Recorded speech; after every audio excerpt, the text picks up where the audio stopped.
The Lunchroom on RCI, Monday to Friday, 12:45 to 2 p.m. The Lunchroom, informative, enlightening, provocative, engaging. The Lunchroom on RCI, food for thought. The station that gives you, more lunch.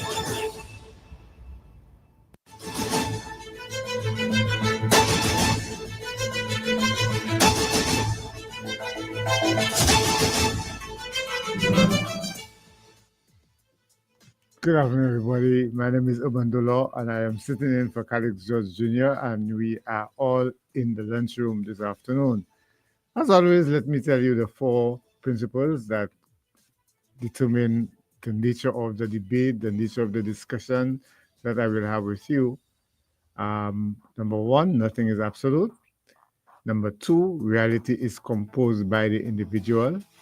Number three, cultural influences determine how we act and how we react.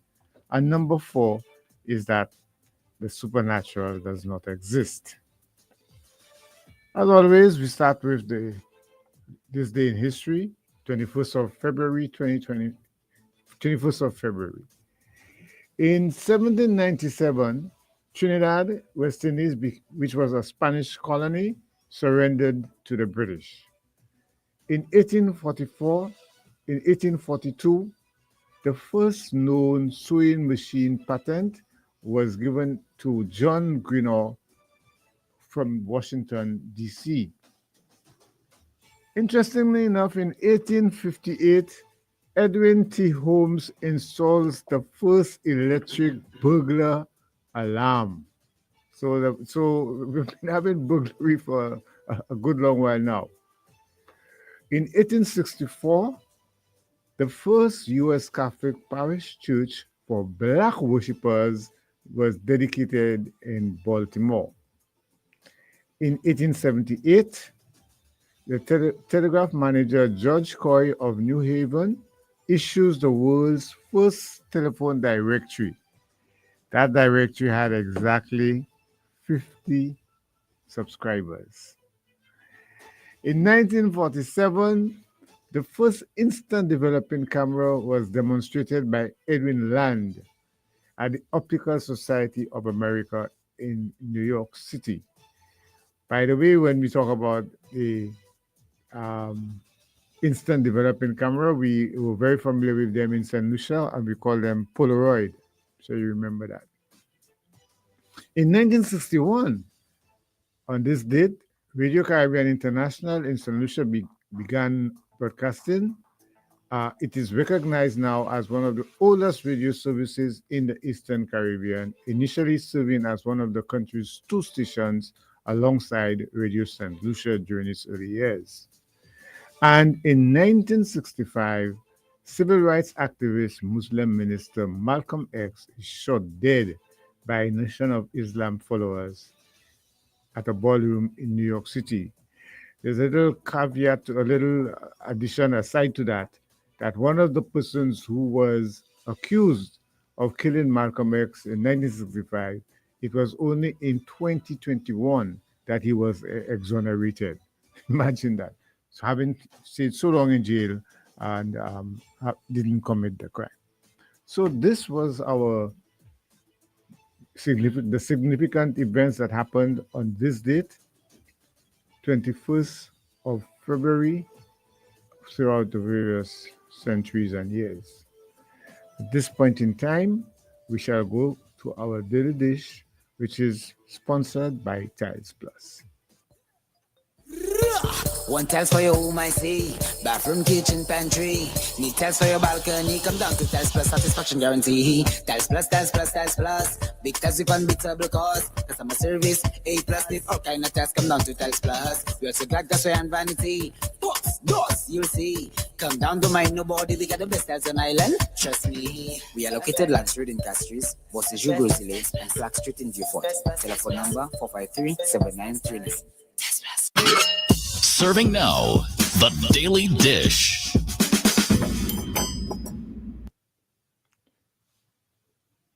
Today we look at an excerpt from an article that was written by Professor Emeritus Errol Miller. And the name of the article is Preparing Caribbean Males for the 21st Century. Professor Miller says, when examining gender issues, we need to be wary of the pitfalls of treating men and women as a homogeneous category. Gender does not exist in isolation. Gender is the social meaning attached to biological sex. Invariably, the social context of gender is colored by class, shaded by geography, sketched in relation to genealogy, and bordered by generation. In most societies, and certainly within the Caribbean, gender interacts with class, color, location, and age. This has profound implications for diagnosing as well as treatment. Young, poor, lower class black males from depressed urban communities have different challenges face, from those facing older, wealthy upper middle class brown men from suburbia. To generalize about all Caribbean men is to ignore important variations. Caution is particularly necessary in modern society in which power is exercised indirectly through manipulation of markets, parliament, bureaucracy, and legal systems, interacting with numerous social institutions. Given the number of intermediaries involved, cause is often separated from effect in both space and time. Because of the convoluted and the convert nature of the interactions, it is possible for the powerful to disclaim ownership of their actions, for intermediaries to become scapegoats, and for victims to be blamed for their fate.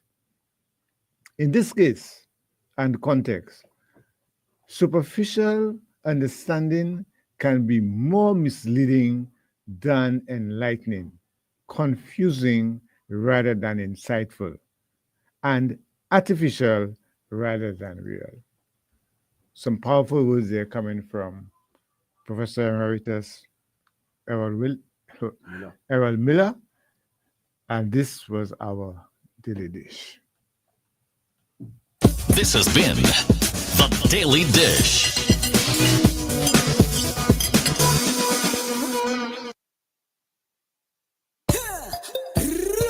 One tiles for your home, I see. Bathroom, kitchen, pantry. Need tiles for your balcony. Come down to Tiles Plus, satisfaction guarantee. Tiles Plus, Tiles Plus, Tiles Plus. Big tiles with unbeatable cost. Customer service, A plus. This all kind of tiles. Come down to Tiles Plus. We also got gasware and vanity. Books, doors, you'll see. Come down to mind nobody. We got the best tiles on island. Trust me. We are located Land Street in Castries, Bosses Jugo Lane, and Slack Street in Beaufort. Telephone number 453-7939. Tiles Plus.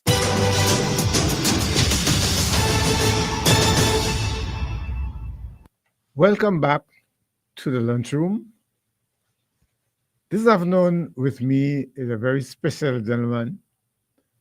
I think he now is well known in the political scene for making political commentaries. Mr. Finelon, Terence Finelon, my brother's namesake.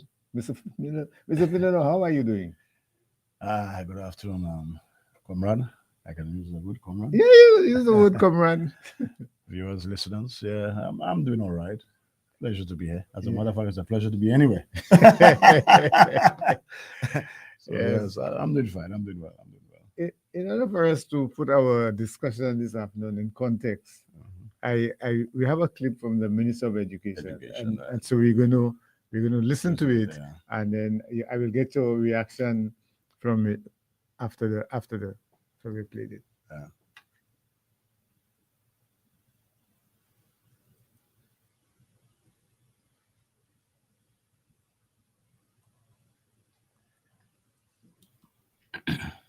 I want to see more young men applying for scholarships.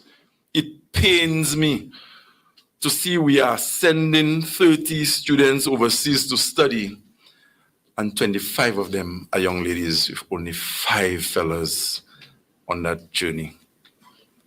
We cannot continue to develop our country in such a lopsided way. There must be balance and parity along the lines of gender. And I've always said to the team at the Ministry of Education, we will continue to employ a meritocracy. This is what will inform the selection process. But we have to be deliberate at times to ensure that some young men get into the programs.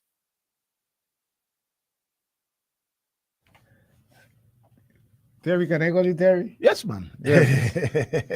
Terry, I will give you the opportunity to have a first reaction to that statement. But before I do that, let me just clarify what is meant by a meritocracy. Mhm. And essentially, a meritocracy is a system that is based on providing persons with benefits, providing persons with positions, providing persons with resources on the basis of merit.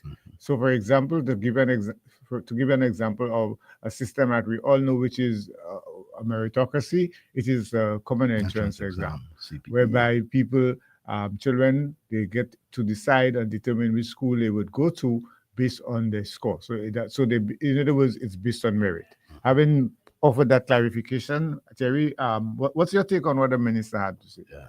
But first of all, I'm going to say if Calix is watching, he's going to be upset with me because I promised him so many times to pop in, and it's ironic. It's ironic is when he's away that I have popped in with you, comrade. And again, on the eve of independence, we should really be talking independence, but this is serious stuff. This excerpt from Errol Miller, you took it from what? His book, Men at Risk or something? No. That was not from the book. That was actually from an article he wrote, preparing men for the 21st century. Yeah. And you know that because he has been on this crusade, Men at Risk, for a while. His book, Men at Risk, young men and gender disparity. Well, when I heard the Minister of Education and his lament about the lack of males availing themselves to scholarships, I was like, here we go again.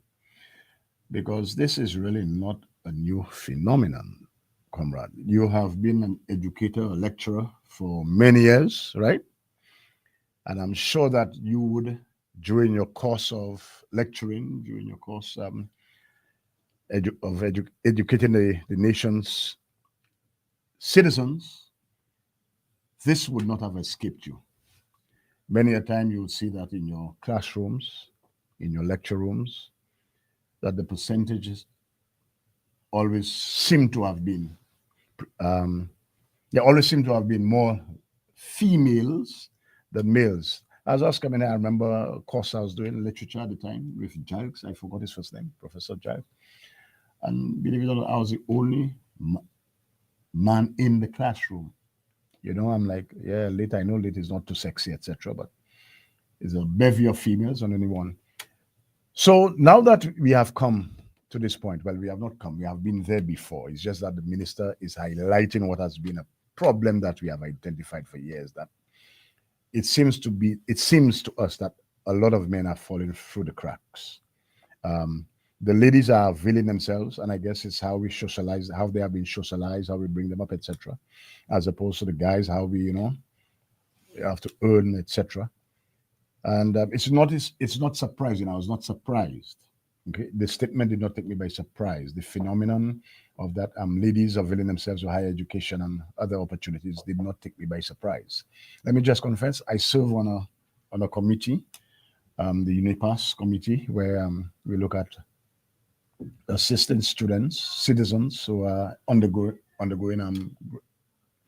undergraduate work, to give them grants and stuff.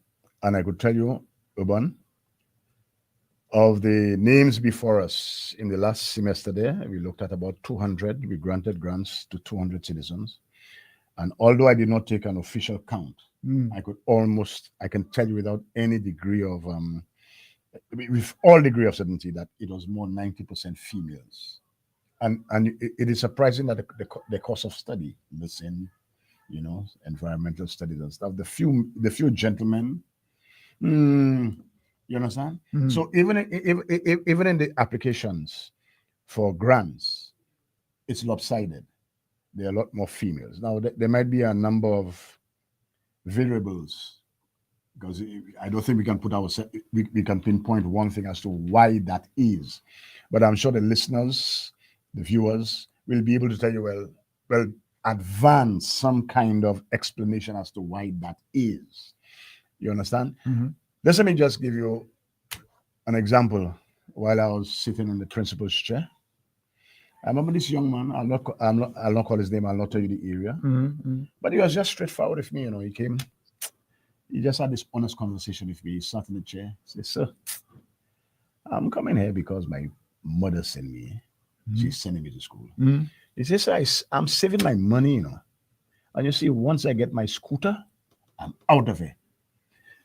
Now that rocked me a bit, huh? Why would he need a scooter? Do you know? Yes, Okay. I'm coming to that. Go to it, yes. Yeah, because while picking his brain and we're talking, I'm trying to tell him, the usual thing as an educator, the right thing, you stay in school and stuff. You don't know, sir.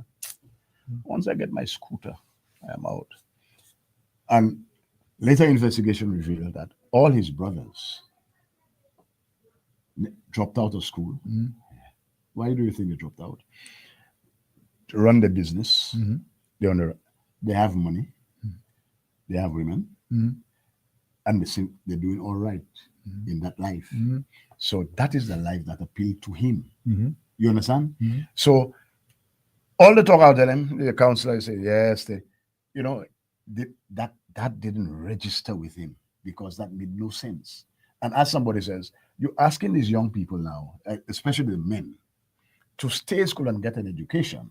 And what they are seeing is that they're seeing broke intellectuals and rich criminals. Now, before you continue, I need for you to read. I will read the very first line I have here, which is that boys make a decision not to put the energy into doing well at school. Now, I will tie that back to a line from a song, a Bujo song I played. Was it day before yesterday? I think it was day before yesterday or so. Right. And Bujo said in that song, Untold Stories, that we have a lot of youth full up with education, but they don't have a payroll. That's right. So when we look at, from what you're saying there, it appears that the boys or the young men, let's say, are making a deliberate decision not to do well in school because doing well in school is not to their benefit. No. And then you have to work at 9 to 5, which minimum wage is what, 1,000? What? I don't know. Right, 1,000 to a little less than that. Okay. And they're seeing the teachers coming in really a long time ago they didn't even have vehicles. You know what I mean? They cannot afford the top of the line. But when they look at society, who are the people who seemingly are prospering? You understand? And so that pitch about stay in school and do well, it's not connecting. Because what you want now, the material world we live in now is you have to have it. You have to make it. You understand? You have to do it. And so they have seen a life. Maybe it's a short life, but you see that doesn't register with them. It's a short life. But that is more appealing than staying in school. It's very few boys that will do that, Now, we're not saying that all the boys. There are a number, and I could tell you, I have testimonies. A lot of them do. Quite a few of them are doing well. But then they're not as many for various reasons. Now, I've just given one. Straight. Once he gets his money and he starts his scooter business and he makes his run, he's out of here. And so he kept his word, He was out. I saw him recently. Yes. We looked at each other and stuff. We spoke and stuff. But in my mind, and that is what. Now he has influence. They have influence on the others among the. So that pressure is exerted on the others. You understand? So you go to school, you come, you get a 9 to 5. You're hustling there. What? But the allure well, what they call the filthy lucre, that pressure is a tremendous pressure being brought to bear on them. And so the 30 scholarships, let me just go back because I'm not sure if I should be, but on the committee, if you go to HRM, give all the information you HRD, have, you're safe. You're safe. There are scholarships available in certain places, and we are not getting as many people applying for the school. For example, somebody told me we had 7 or 8 scholarships to Taiwan in a certain area. Yes. Again, that is important to her, in a certain area, and they could have only sent 3. So there are 4 meaning that there are 4. Okay, go ahead. There are 4 available, and there was nobody to take it up, male, female. Okay. Now, if these were to be filled, I could assure you the females would be there because they're the one. I forgot the area of specialization. That's okay. Okay. I forgot the area of specialization. So are we? So are we in any way being disadvantaged because we don't have people to take on these scholarships? I mean, well, yes, because I mean, you have to build up your nation. You want an educated, a well-educated workforce. You need people to fill out various roles. I mean, these days AI and everything, things are changing. You know, I remember when you were lecturing me at Teachers College. I lectured you, I tried to lecture you at Teachers College. You know, one of the big debates at the time was TVET education. And computers and people are telling you, well, boy, not my son. I want my child in TVET. They want to do law and go to grammar. Right now, we have come full circle, almost 180 degree. You understand? Right now, what runs the world is TVET. You understand? The technical areas. But do you think that that parents are happy to see their children going to TVET, or they still have a premium for doctors and lawyers? That's right. I could tell you from experience. Now, I'm only recently retired, so I don't think much has changed. But from the time I was on the chair to now, comrade, we would see students who are not that. People keep saying they are not academically inclined. That is incorrect. Nonsense. Never say that. Nonsense. They are academically inclined, but at some of the schools, we're not meeting them. We cannot match, because what they want to do technical. They are proficient there, and you try to guide the parents and tell he has to write CXC, and the child, Mama, I want, you know what I mean? Yeah. But it's the parents, not the child, because they have this thing this fixation that unless the child writes the C-sex subject, the child is a failure, and that is not true. And urban boy will try to sit and convince the parents, and the child will just waste away, some of them, and drop out, because that is not what they want to do. And there are other avenues. There are avenues open to them, for that child to go in a particular direction. But they would force the child because they have that. It's a stigma. If my child will write CXC, it's a failure. And we have to try to erase that kind of thing in the thinking of our adults. You understand? Yes. Because TVET is the way to go now. And we've seen that you need the skills, you need the trades. You understand? Let me tell you something. AI can never take away the job of a plumber, You understand? AI would be able to write a will for you at something and minimize your work to a lawyer. I mean, not that you're silly lawyers. I'm just using this example. Maybe a bad example. Yeah, that's a good example. Use it. But yeah. Because lawyers think, No, but Terry, I want you to understand that TVET. Robots are a lot more than. No. I let you talk. All right. So let me talk too. Because right now you have robots that can, in fact, look at a plumbing job and determine what is wrong and do it manually. Yes. No, we don't. Yeah, these things are getting there. But I want you made a point earlier on that you made a number of points that I want to come back to, but one I want to clear something from early. Remember, and it makes a point. Remember that most of my teaching, I did it at Teachers College. Now, teachers, and it goes back to the gender thing, Right. It goes back to the gender thing. Right. More women, go into teaching primary schools than men. So naturally, the students I would work with at the time, right, would have been more women than men. So, Yes. so that disparity in gender that I experienced may very well have been a function of all of the things that you spoke about, with boys not wanting to do these kinds of things, teaching being seen as a nurturing job, just like nursing and so on, and so people not wanting men not wanting to go into teaching.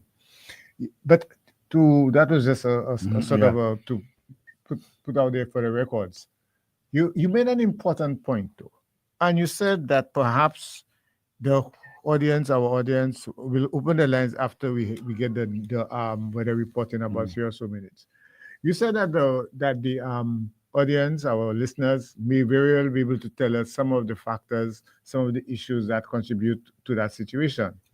But it seems to me that one of the important things that the Ministry of Education should know by now and should be aware of and should be working on are the factors that have caused the boys to drop out of school early, to want to go into buying a scooter rather than continuing education and so on, so that they can now look at ways of dealing with the problem. Because and clearly it is a good thing that the minister has recognized that there is this disparity, right? The question though is him wanting to see more boys apply or more boys get scholarships to my mind is very good and maybe 95% of not 95, less than that, part of the solution. But until we know why the boys are not participating, we're spinning top in mud. Yeah, but Urban, I think just 2 nights ago, was it the Caribbean Development Bank or the World Bank? The World Bank had this symposium or this. It was on Monday. It was now, on Monday. I'm sure between the two of us, we were not surprised at the outcome or what was generated there. I mean, we could have sat down and told and written that paper and stuff. We're still teaching as though we are in the analog age, correct? We are still doing the same things. I remember teaching at the RC Boys Primary School from 1981. And trust me, not much has changed in the way we deliver instruction, correct? We're talking now, Urban. Look, for example, the crisis in mathematics, but that's right up your alley. Crisis, our students are performing way below par, right? Below which par? Well, the benchmark set by CXC. When you have No, I just want to be sure that you understand. Just because I don't want us to put links on St. Lucia. No. Across the Caribbean, hold on. Because in St. Lucia, our average in maths and those things are fairly high, fairly good compared to the Caribbean. Yes, but as you rightly said, this World Bank initiative was inspired or was done for the entire Caribbean. Right. So we're looking at the entire Caribbean. It will sink us, yeah. Yeah, and they're saying that the Caribbean 36, yeah. But we're still not where we ought to be. We're not. Now, I consider. Now look at it. Talking about teaching modalities and stuff. What prevents Urban Dolo, the master math, and by the way, he's a master math teacher.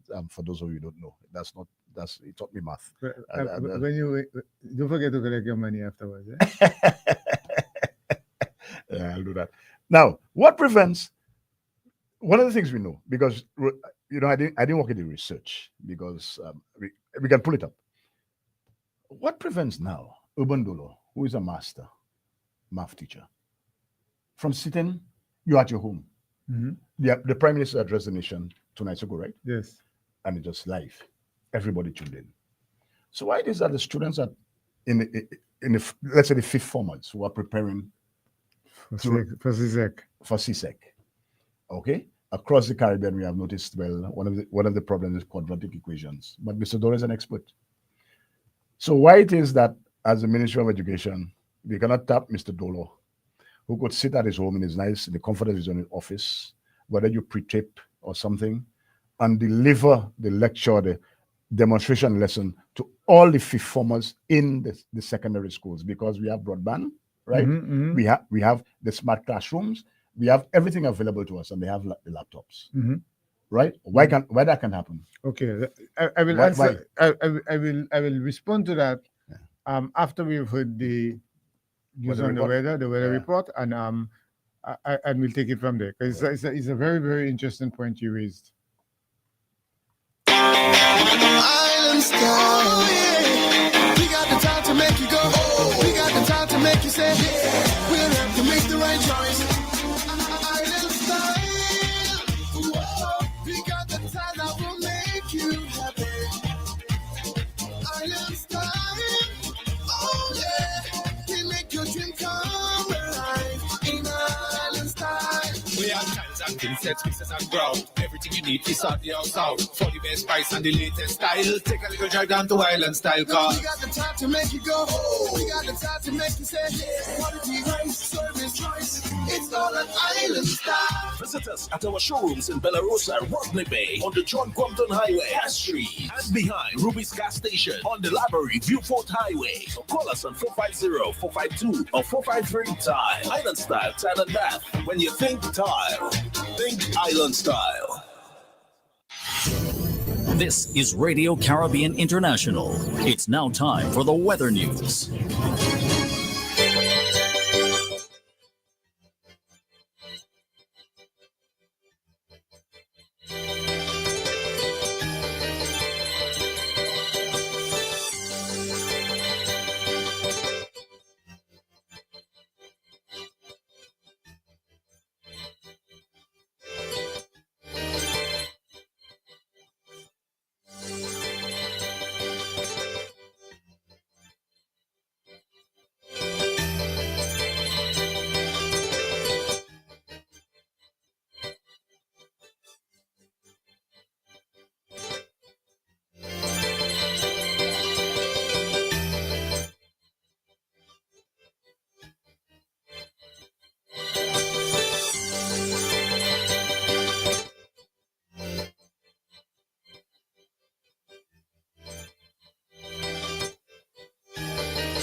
This has been RCI's Weather News. For more information, call the Weather Hotline at 454-3452.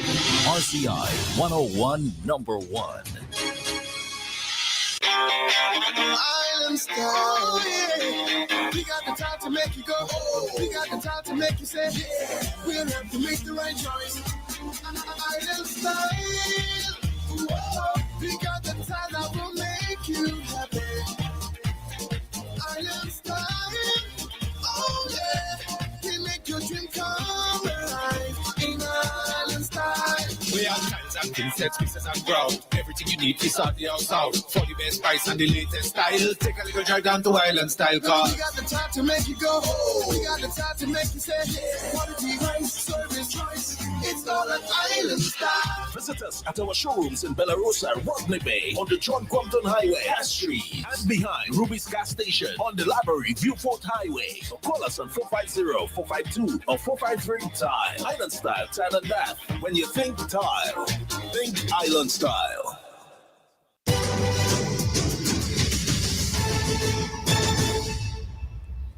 Welcome back. You're in the lunchroom. I'm Ubandolo, sitting in for Calix George Jr., and I have Mr. Terence Finilon, who revealed a little while ago that he was one of my students, so which means that we go a long way. And we have a call on the line, Terry. I haven't even given the number yet. And so we have called in. They're beginning We to have, call. we So have more to talk about. yes, But that's okay. Go ahead. Good afternoon. How are you doing? Good afternoon, Mr. Crevlo Dollar. okay. Mr. Dollar, Urban, sorry. Urban. Why you urban, man, and not rural also? All right. Anyway, and Mr. Fenelon. Yes, sir.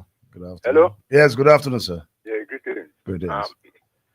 Yeah, interesting stuff, and it's very interesting listening to the analysis there, especially coming from Mr. Fenelon, because I mean he's been in it, so he knows what he's talking about when it comes to the youth and education and so on and so forth. I think he understands this whole thing pretty well. But this thing has been happening for a while now, eh? You say you'll agree that lack of interest so much in structured education. Yeah. That kind of, if I put it that way, and by our youth men, all right, Yeah. and the women excelling more and so on and so forth. But I'm more concerned now, and I'm seeing that we need, all right, in spite of, and this might it might continue for a while to go before it bottom out. Who knows? But there is hope in a sense that there's a windows of opportunity for men, which is clear that we could, optimize. There are options that we could optimize and get youth interested in being productive citizens. And I speak to especially the area of sports and music. You understand? Because these things are enduring and endearing. You will always have youths who are interested and moved by these two areas, in these two areas, music and sports. Now, quite clearly, we see the biggest example of that is our own Julian Alfred. I mean, she by now, you could call her a millionaire. You understand? Yeah, but Am I correct? Sugu, we are looking at a general population as opposed to somebody who has a particular skill.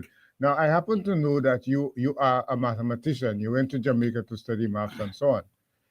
Mr. Fedorov made a point regarding quadratic equations, and he thought that, and the example he used was that perhaps I can stay home and give a webinar podcast on teaching quadratic equations. What's your take on that?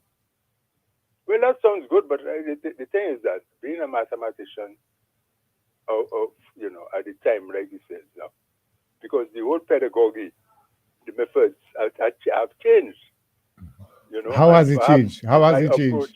How has it I changed? myself would have to go to school again. No, but how has it changed, Suku? That's the point. The point, I think one of the points that Terry was making was that the same way that we've been teaching for the last 40 years is the same thing. You can go to some schools, and if you went to school, if you went to school there, you can go there and the same desk that you sat on 40 years ago, them same desks are still there.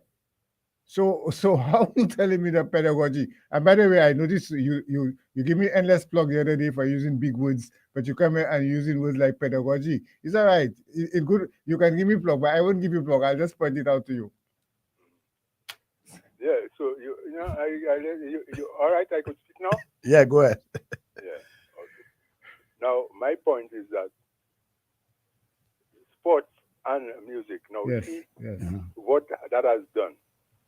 And it's and we must seize these opportunities, We must, as a people, government people. When I say government, I don't talking to parties and things.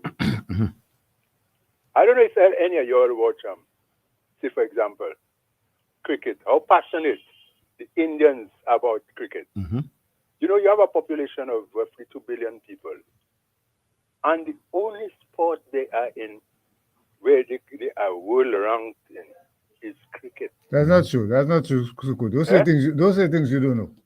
Oh? That's not the only sport they know. They world ranked in. They world ranked in badminton, for example, I think, and so on. In what?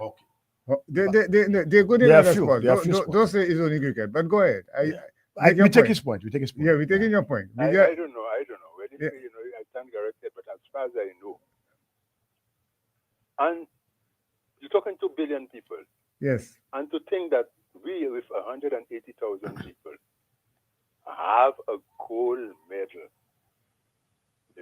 Olympics. that is much bigger. I think we see the how gargantuan, how big that is yet, I think we So do. by saying that, I mean that we as a people must realize whatever we invest in sports in St. Lucia, we must do that 100-fold.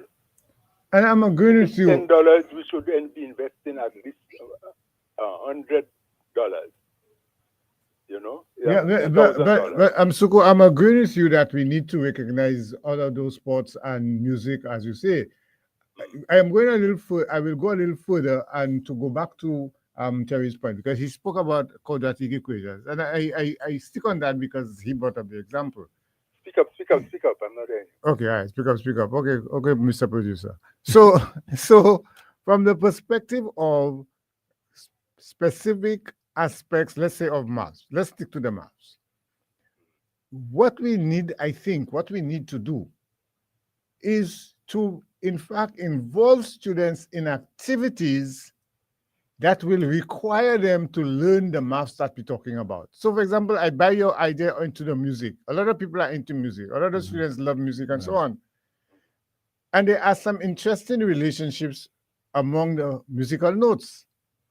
Okay? Because, and when you're looking at musical notes, for example, you have an interest in it, you all of a sudden you begin to understand things like the waves and so on. Waves, you can relate that to sine and cosine and so on. Now notice the way we go. I'm proposing that we can go about it.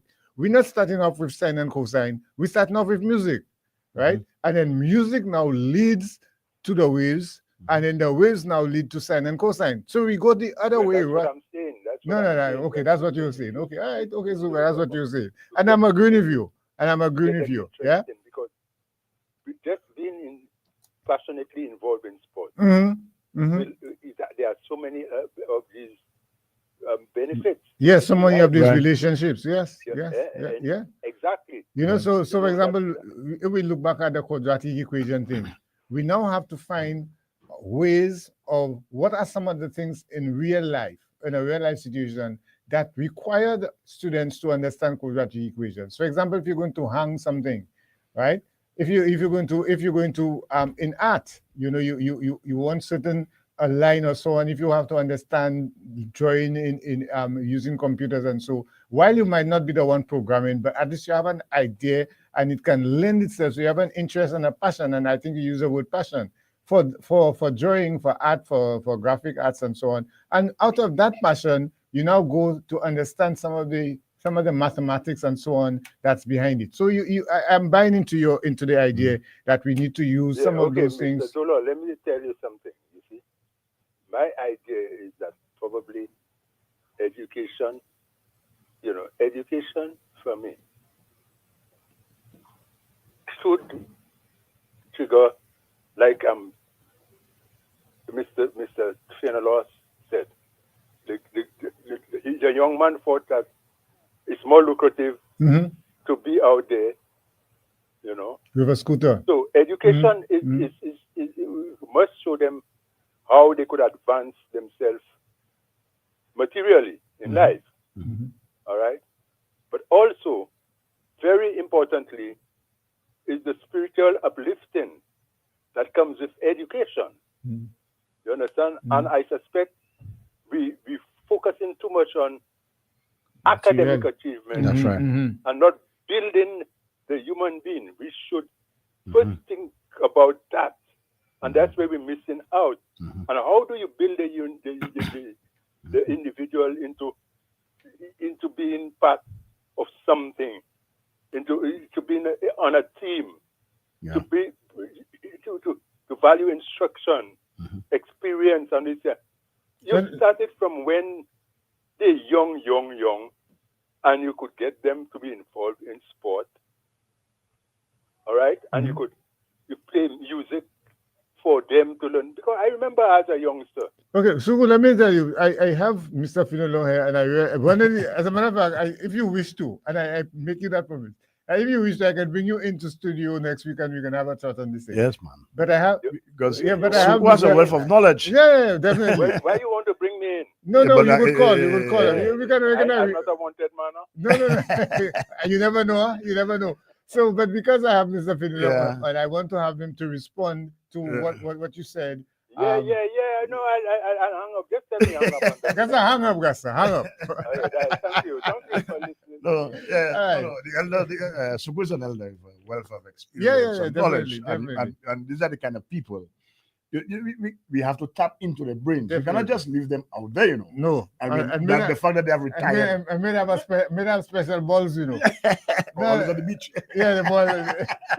Yeah, No, you have a ball that can puncture, you know that. No, I don't know. Hey, that's what made up a ball that no matter just not puncture. Function at all. No, you can't puncture But that. the point is made about sports. That's important. Eh? Yes. Yesterday, the Corinth, I have to big up the Corinth Secondary School. They unveiled a mural. I the principal is your protege. Yeah, definitely. He followed my footsteps. Yes. If you go to Babuno, you'll see that there first. And he unveiled the mural with Kiana James. That's what's her name? Kiana, not Kiana James. Yes, Joseph, I think. Yeah. First woman on the West Indies team. No, sorry, I take that back. For them, the 400-meter specialist, our guy in it was Joseph. in the Olympics. I'm forgetting his first name. It doesn't matter. Jeanne Odlam, and that is good because that is another avenue we can use in terms of with education and the tying. And as he says, you have to be able to show Darren Sammy, you understand, and stuff. Make that connection to show them how they can make a very good living. These are good role models. Good role. Oh yeah, very good role models. Darren Sammy, they have the discipline, the determination, etc., and stuff. Now, the larger point I wanted to make, Urban, is that we're crying now. The reason why I'm using math is because there seems to be a crisis in math. Let's say you have, the best. Let's say the best math teacher is at Leon Hess. Let's use that example, and they're producing well. But it's only the students at Leon Hess that will be exposed to this to this teacher. Obviously, I mean, if we want to be radical and we have to make shifts, you always say the paradigm shifts and break down things coming out of the World Bank discussion there. We have to do things in new ways, etc. We cannot be doing the same thing over and over. We have to be able to expose more of our students to that master teacher. Not so? Because if it's only 30 students or 60 students, that is, those 60 students will do well. It's just if you have the empire, now I'm going to Suku. Suku made that point once. If the best empire is a West Indian, and don't forget that one time the ICC decided that you cannot, umpires cannot umpire home tests. Right. So he made the point that, but if West Indies is playing, and they're getting, that's Suku's point. That's Suku call. I'm reminded of that point.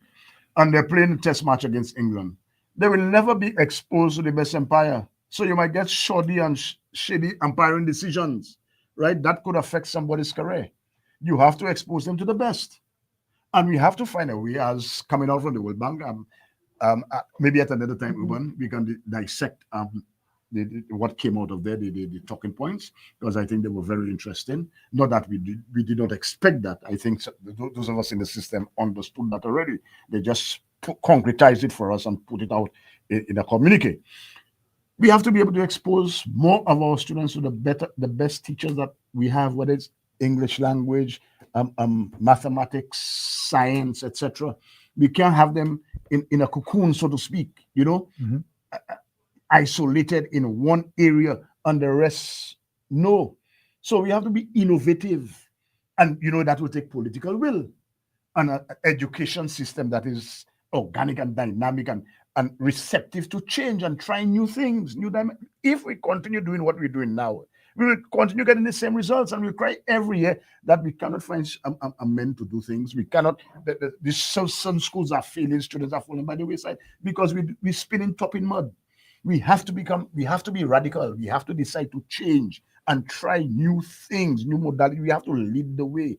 So if every way come on, we have to do it. So we'll continue to hear the cry.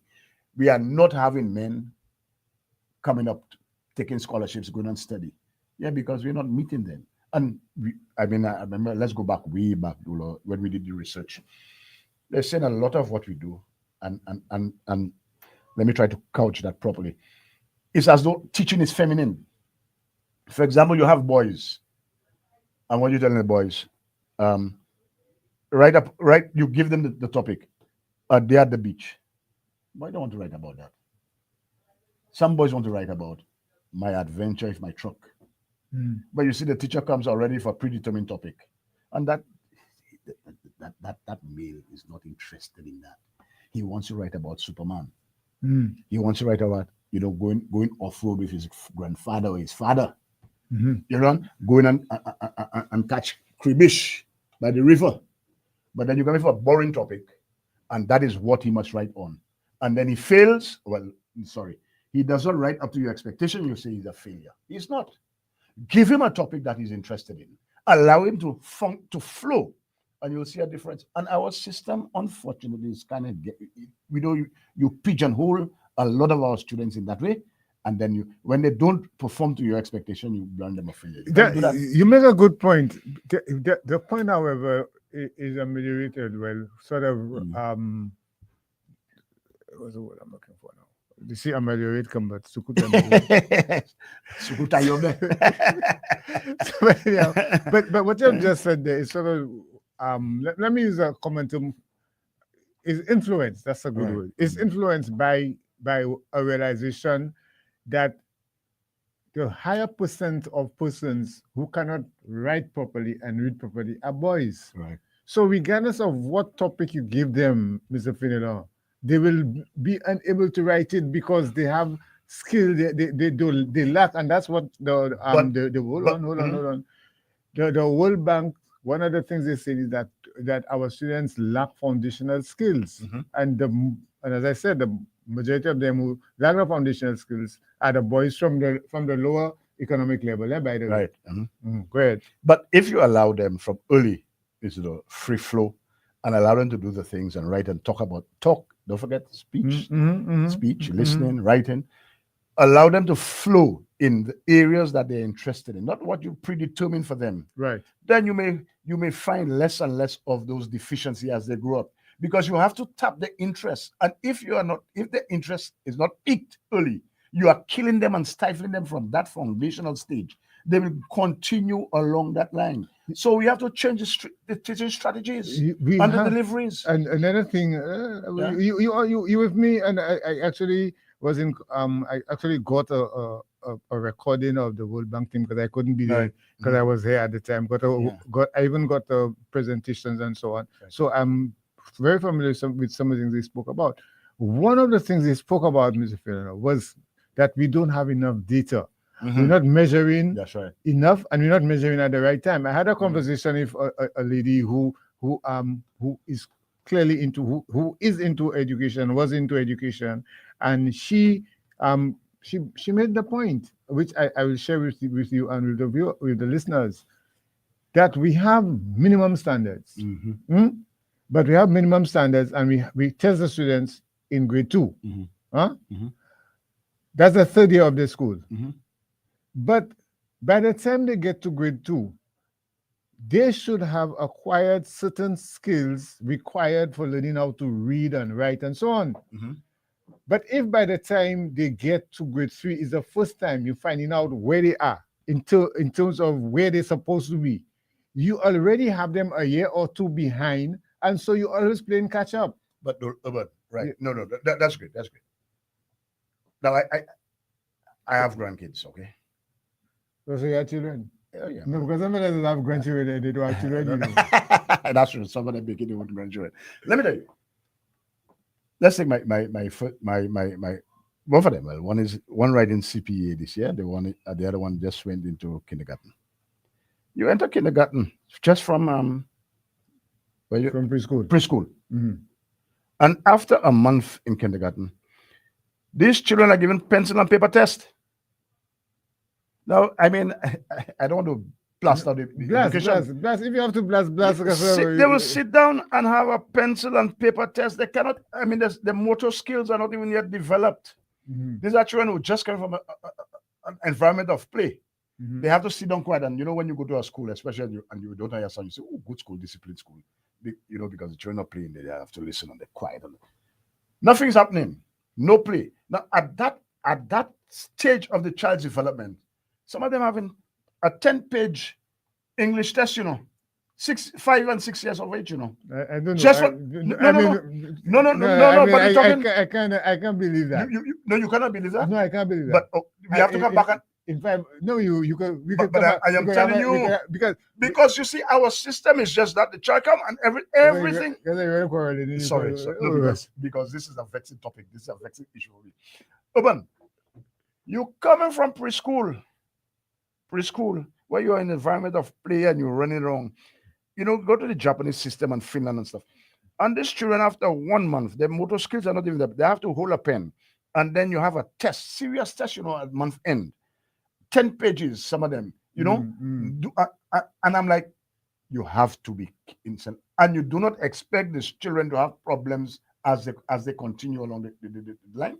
Now, I am not telling you tales out of school, No, but what you're telling me there is that this test has caused a problem. But no, but I'm just saying our system is so set up that that's not helping our cause. That's not helping our cause. I will accept that. It's not helping the cause. However, notwithstanding that, and we're talking foundation. Consistent with that is the point that has been made by the World Bank, right? And in terms of not having sufficient measuring devices, opportunities. So, in terms of getting the child to write and so on, maybe this 10-page, not maybe, I would have a problem with any child being required to do a 10-page test. It might be that all they're required to do is circle or something like that. But at the end of what? No, I'm about to take a bet with you and bring you some evidence. And I mean, as an educator, you are at Teachers College. We did all about Piaget and I mean a constructivism and play and thing like that. You know what I mean? Yes. I'm trying right now. You're sending me back in. That's back in. But. And that is not being practiced because we just believe that everything must be about a formal examination. Yes. So we're teaching in one method, we are testing in one method. All right. So lecture, pencil and paper. And we do not expect at some point that a lot of children will be dropping out because we are not meeting them. We are not teaching them the way they learn. I mean, that's still fresh in your mind. You have to teach them. If they are not learning, it means that if they have not learned what you have taught, you have not taught them the way they learn. And if you're just going to lecture all the time, and every time is a pencil and paper test, you're losing about 2/3 of your student population already. And that's you have to tie them back in the World Bank situation. We cannot be doing the same thing as we like before. No, I mean, so we have to have more. Yeah, we have to change. We have to change up the set. We have to change the setup. Right. And basically, that is. I don't want to quarrel. No quarrel. When you're passionate about something. Very passionate. Go ahead. So we have to do that. And what I read it last night, and I was hoping that perhaps you would have read from it, but that's for another show. We'll have to do that. When you say I could have read from it, you mean the World Bank thing? Yeah. No, I took out my own talking points. No. Actually, on Monday I did read from them. Oh, you did? Yeah, okay. On Monday because that's the day they had a show. Right. But let us talk and see what the next week we can come back. Oh, okay, yes. You want to come back next week? I tell you, I'm happy to be anywhere. Once the time permits. So as it is now, the earliest we can bring you back is Tuesday. Thursday? Well, I'll look at the schedule most likely. Okay, so if you can make it Tuesday, then we can switch it to Friday. If Shelton doesn't want me on Thursday, doesn't have space, then he can have you for both days. So can determine which day he can have you. Right. So because I realize only one call you're able to take. Yes, and I mean the whole set of things we have to talk about in relation to the in relation to the minister's comment. So we have a call. I don't know if we can take it. You can take it. Producer. Okay, Mr. Producer said we can take the call. All right, you'll be our last call for the day. Good afternoon. How are you doing? Good afternoon, gentlemen. Good afternoon. Great show, Mr. Dolo. Good afternoon, Mr. Fenelon. Good afternoon, sir. Brothers of the fraternity. All right. I just need to add 2 cents to the pot. And the 2 cents I want to add is I'm getting the feeling that we're pretending that we're not aware that parents are the ones who require when Mr. Fenelon speaks to preschool children having to do 10-page tests. Parents are the ones paying for kindergarten lessons. Parents are the ones who want their children to be so academically inclined that they make it to the top of whether it be common entrance or CPEA. Parents are responsible. So the programs, the teachers, the schools, the system catering to the needs of the parents. Mm-hmm. If you need to change it, change the thinking of the parents first. That's one. The other one is I was so inclined. Boys, why are boys having difficulties? Where are the fathers? In the society where fathers play their role, I'm sure we get a different outlook. Where are the fathers? Not necessarily the fathers, the biological fathers. Where are the father figures to keep these boys disciplined, to help them, to reach out to them, to nurture them, to foster them? Where are the fathers? Thank you very much, gentlemen. Enjoy the day. It's been a wonderful show. Continue the good work. Okay, thank you very much. Thank you, sir. All right, and so on that note, we going to end the show with the understanding that there's so many things that we needed to talk about as it relates to the minister's comment that we didn't talk on. So I think we need to have I think we will have a follow-up. Definitely. And we'll have the follow-up either next week, Thursday or Friday. Not a problem. And I can tell you that hopefully on Monday we continue with the theme of gender, but we're going to look at gender as it relates to men in society, as opposed to the men in schools. So that's what we're going to be doing on Monday, and so on. So hopefully next week we will have you again, Mr. Pinero, to continue that discussion. Thank you, comrade. Thank you, listeners and viewers.